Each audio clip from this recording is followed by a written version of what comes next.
days, I remember going to various railway stations in London, meeting cast members who turned up in bars with their raincoats turned up, the collars turned up, and they would slip me scripts and I would slip them a cash-filled envelope. And this actually happened, and it still happens to this day. Somebody at the Daily Star, full marks to them, obviously had a very good contact who wanted to help out a friend. So you had to work with no one telling you if you were actually going to be killed or Everybody asking me, but nobody actually telling me for about 2 days. I mean, it's appalling, isn't it? Oh, my nerves were shot to pieces. It's a great shame because you don't want that to happen. And I'd actually diarised a meeting where Martine would be coming in with her agent and Matthew Robinson, the producer, for me to tell her exactly how we were going to kill her off and what the dates would be, and because I wanted her to be part of it. What did people like Barbara and Ross say to you when they realised it was true, when you went back on set? And I think they found it hard to believe that I didn't want to go. They said, well, you must want to go. And I said, I wanted to go to do something and come back like everybody else has. Presumably, for any soap star, you always want to leave the door open. Of course, why wouldn't you? In case things don't quite work out. Of So suddenly you course. were seeing this amazing door just being slammed shut in your face. Yeah, and all because of a question that was asked.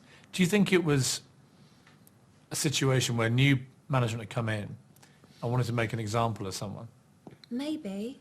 Looking back, perhaps it could have been a little bit of pride on the part of, the BBC heads of department, because sort of putting her back in a box saying, look, who are you to come in and say, right, I want to go off, I want to take a little sabbatical to pursue my music career, and, by the way, can I come back in a year's time if it doesn't work out? I think it was a bit of a lesson to everyone that no one is bigger than EastEnders. So what happened then?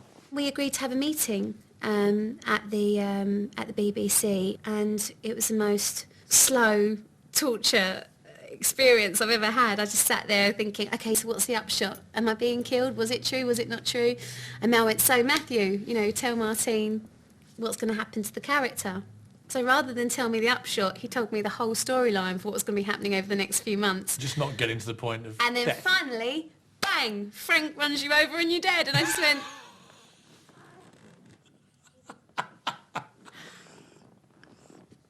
oh. I just sat there, I looked at my agent, and my agent looked at me, and I just said, well, I said, thank you so much. All I can say is thank you.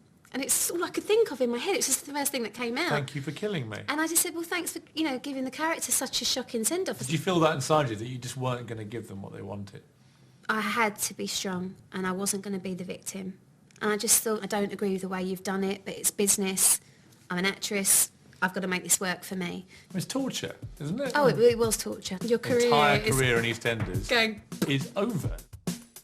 I still look back at it, and I'm still sort of miffed. A soap opera shouldn't feel obliged to keep the door open for anyone. I think you do have to create some stars and then let them go off. As a tabloid editor, I was fed soap leaks every day, sometimes from actors wanting some extra pocket money, more often from producers wanting extra publicity. It's all a game, and a game that everybody wins. Shock revelations sell lots of papers and boost TV ratings, a marriage made in heaven. But Tiffany's death was going to be a killer. A death of a character should explode sideways, the mushroom cloud effect, and hit lots of other characters, because it's about the people left behind. You're my best mate, Tiff.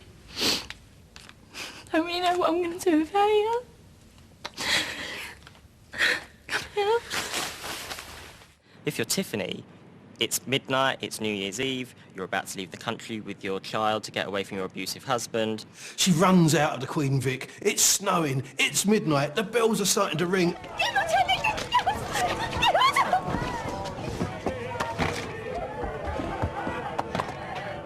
Grant! I'm going to call the police. Mum, no, Mum. If you're going to die as a soap character, die and leave the maximum amount of guilt. Muck up the lives of as many people as you can. Frank Butcher, inconsolable. Grant, inconsolable. She's ruined their lives. Fantastic. Do I remember the death scene? I'm still in therapy because of it. The nation stopped and cried. I was just in shock. I was just so like, oh my God, oh my God, oh my God, oh my God, no, no, oh. I felt it was hugely successful and worthwhile killing Tiffany off. Oh, please.